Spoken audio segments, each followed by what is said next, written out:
നദീറ, ഇതിപ്പോൾ ആരാധകരുടെ വല്ലാത്ത ആരാധന അത് വേറെ രൂപത്തിലേക്ക് എത്തുന്ന കാഴ്ചയാണല്ലോ ഇപ്പോൾ പുഷ്പ 2മായി ബന്ധപ്പെട്ടും നമ്മൾ കണ്ടിട്ടുള്ളത്. ഇപ്പോൾ അല്ലു അർജുന്റെ അറസ്റ്റ് എന്ന് പറയുന്നതും വേറെ രീതിയിലുള്ള വൈകാരിക പ്രതികരണത്തിലേക്ക് നയിക്കാനുള്ള സാധ്യതയുമില്ലേ? ആ സാധ്യതയൊക്കെ തെലങ്കാന പോലീസ് മുന്നിൽ കാണുന്നുണ്ട്. അതിനുള്ള സജ്ജീകരണങ്ങളും അവർ ഒരുക്കിയിട്ടുണ്ട്.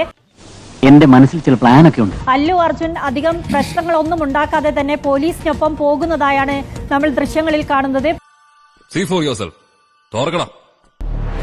Had a solid case against Allu Arjun. Why was bail given by the High Court? Did the Telangana police and the Hyderabad police not have a watertight case? I think the pause that... My God, sentimental and psychological move. Police ഉദ്യോഗസ്ഥർ വീട്ടിലെത്തി അദ്ദേഹത്തോട് കാര്യങ്ങൾ സംസാരിക്കുന്നു, arrest ചെയ്യുകയാണെന്ന് അറിയിക്കുന്നു. സമാധാനമായിരിക്കൂ, അതൊന്നും കേട്ട് പേടിക്കണ്ട. അദ്ദേഹം കോടതിയിലേക്ക് പോയ കാര്യങ്ങളും കോടതിയെ സമീപിച്ച കാര്യവും ഒക്കെ പോലീസിനോട് പറയുന്നുണ്ട്. പക്ഷേ നടപടിക്രമങ്ങളിലേക്ക് കടക്കുകയാണെന്നാണ് പോലീസ് ഉദ്യോഗസ്ഥൻ അദ്ദേഹത്തോട് വീടിന്റെ കാർ പോർച്ചിൽ വെച്ച് വിശദീകരിച്ചു നൽകുന്നത്. എന്തായാലും താൻ ഇത്രയൊക്കെ പറഞ്ഞ സ്ഥിതിക്ക് ഞാൻ അങ്ങനെ പറ്റില്ല എന്ന് പറയും. അതിനുശേഷം അദ്ദേഹം വീട്ടിനകത്ത് കയറി കുടുംബാംഗങ്ങളോട് കാര്യങ്ങൾ ബോധ്യപ്പെടുത്തിയ ശേഷം പുറത്തേക്ക് വരികയും പോലീസിന്റെ കൂടെ അവരുടെ വാഹനത്തിൽ കയറി പോലീസ് സ്റ്റേഷനിലേക്ക് പോവുകയുമാണ് ചെയ്തിരിക്കുന്നത്. നാശത്തിലേക്കാ നിങ്ങൾ പോകുന്നത്. വലിയ ആരാധക വൃന്ദമുള്ള ഒരു നടൻ തന്നെയാണ് അല്ലു അർജുൻ. അതുകൊണ്ട് പോലീസിനറിയാം ഒരു അറസ്റ്റ് വലിയ തോതിലുള്ള പ്രത്യാഘാതങ്ങൾ സൃഷ്ടിക്കാനുള്ള സാധ്യതയുണ്ട്. എന്തോ പറ്റി, കുഴപ്പമല്ലോ? അങ്ങനൊന്നുമില്ല, വന്നിറങ്ങേണ്ട പരിചയപ്പെടില്ല. ഇത് മുന്നിൽ കണ്ടുകൊണ്ട് തന്നെ അതിനുള്ള സജ്ജീകരണങ്ങൾ എന്തായാലും തെലങ്കാന പോലീസ് എടുക്കാതിരിക്കില്ല എന്ന് നമുക്ക് ഊഹിക്കാം. നീ ചിന്തിച്ച് തീരുന്നിടത്ത് ഞാൻ ചിന്തിച്ചു തുടങ്ങും. ആരാധകർ വിവരങ്ങൾ അറിഞ്ഞു വരുന്നതേ ഉള്ളൂ. അതിനു മുമ്പ് ഇപ്പോൾ സിനിമാ പ്രൊമോഷന്റെ ഒരു പുതിയ ശൈലിയായി തിയേറ്ററുകളിൽ സിനിമ റിലീസ് ചെയ്യുമ്പോൾ സിനിമയിലെ താരങ്ങൾ അപ്രതീക്ഷിതമായി എത്തി. പ്രതീക്ഷിതമായി എത്തി അവിടെ പ്രേക്ഷകരെ കണ്ട് അവരോട് സംസാരിക്കുകയൊക്കെ ചെയ്യുന്നത്. ഇതിപ്പോൾ അല്ലു അർജുൻ വരുന്ന കാര്യം ഒരു സർപ്രൈസ് ആയി വെക്കുകയായിരുന്നു. അതുകൊണ്ടാണ് അവിടെ ഒരു നിയന്ത്രണവും അല്ലെങ്കിൽ ഒരു പ്രത്യേക ക്രമീകരണങ്ങളൊന്നും തന്നെ ഏർപ്പെടുത്തിയിരുന്നില്ല. അടുത്ത മഴയ്ക്ക് മുമ്പ് എല്ലാവരും അവനവന്റെ കൂരയ്ക്ക് പോയി ചേരി. എല്ലാരും പിരിഞ്ഞു പോകണം, അല്ലെങ്കിൽ ഞങ്ങൾക്ക് ആകാശത്തേക്ക് വെടിവെക്കേണ്ടി വരും.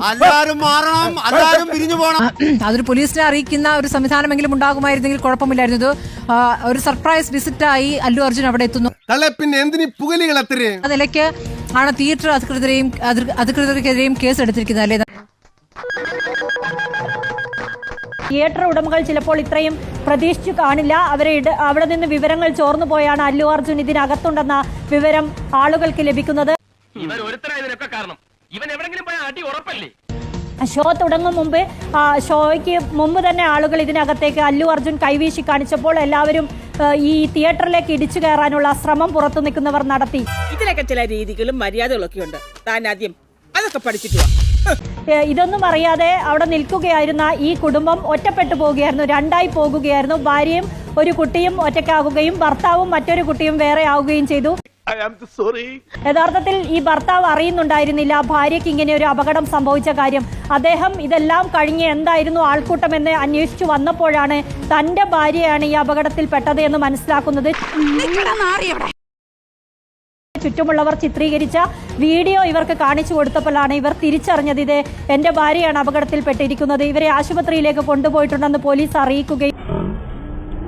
എന്നാലും ഈ സംഭവം ഏറെ ദുഃഖിതനായി കാണപ്പെട്ട അല്ലു അർജുൻ സമൂഹ മാധ്യമങ്ങളിലൂടെ പ്രത്യക്ഷപ്പെടുകയും തനിക്കിത് വലിയ ദുഃഖമുണ്ടാക്കി, ഇനി സിനിമയുമായി ബന്ധപ്പെട്ടുള്ള ഷോകളിൽ മനസ്സു നിറഞ്ഞ് പങ്കെടുക്കാൻ തനിക്ക് പറ്റുന്നില്ല എന്ന തരത്തിൽ ഒരു വീഡിയോ പങ്കുവെക്കുകയും ഞാൻ മനസ്സമാധാനത്തോടെ കിടന്നുറങ്ങിയിട്ട് എത്ര ദിവസമായിന്നറിയോ ആ കുടുംബത്തിനെ ആശ്വസിപ്പിക്കുകയും അവരെ ദുഃഖത്തിൽ പങ്കുചേരുകയും അവർക്ക് ആശ്വാസധനമായി 25 ലക്ഷം രൂപ കൈമാറുകയും ചെയ്തു. വളരെ ഉപകാരം. ഇപ്പോൾ അല്ലു അർജുൻ അറസ്റ്റിലായിരിക്കുന്നു എന്നുള്ളതാണ്. സംഭവത്തിൽ തനിക്കെതിരെ രജിസ്റ്റർ ചെയ്ത കേസ് റദ്ദാക്കണമെന്നാവശ്യപ്പെട്ട് അല്ലു അർജുൻ തെലങ്കാന ഹൈക്കോടതിയെ സമീപിക്കുകയൊക്കെ ചെയ്തിട്ടുണ്ടായിരുന്നു. ഇനി ഈ പ്രശ്നത്തില് തീരുമാനം പറയാം. ഇന്നത്തോടുകൂടി ഞാൻ ഈ ഫീൽഡ് വിടാം. എന്റെ ഈ ചാനൽ നിങ്ങൾ സബ്സ്ക്രൈബ് ചെയ്യുക, ഷെയർ ചെയ്യുക, ലൈക്ക് ചെയ്യുക. സൈഡിലുള്ള bell button Ding Ding Ding Ding അമർത്തുക.